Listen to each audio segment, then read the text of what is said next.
SK Music Films present.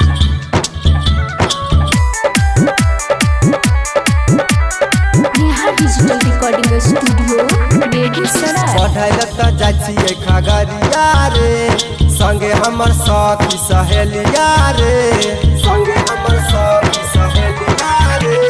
पढ़ाई त जाइए खगड़िया रे, संगे हमर साथी सहेलिया रे।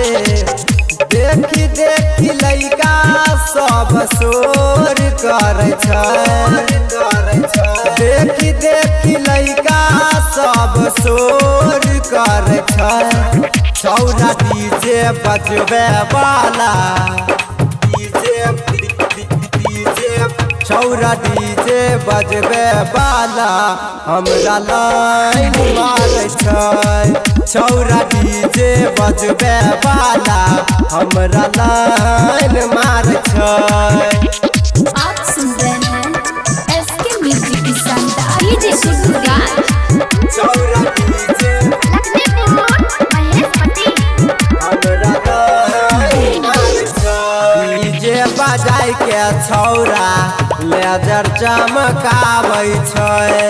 नया नया गाना के ऊ डीजे पे बजाबै छै, बजाबै छै। छौरा नमरी हमारा देखाबै छै, मजा मारै ले डीजे पे बोलाबै छै, डीजे पे बोलाबै छै। डीजे पे चढ़ के छौरा सीटी बजाबै छै।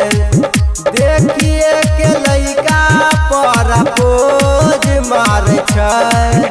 छौरा डीजे बजबे वाला, छौरा डीजे बजबे वाला, छौरा डीजे बजबे वाला हमरा लाइन मारै छै। छौरा डीजे बजबे वाला हमरा लाइन मारै छै। Present by Neha digital recording studio DJ Suraj. छौरा डीजे हमरा लाइन मारै छै। सौरभ परवीन हमरा देखी मुस्काबै छै। राजू विकास हमरा कोरा में उठाबै छै, राइटर रंजित हमरा हंसाबै छै। चुम्मा खातिर पीछा में बोलाबै छै, चुम्मा खातिर पीछा में बोलाबै छै।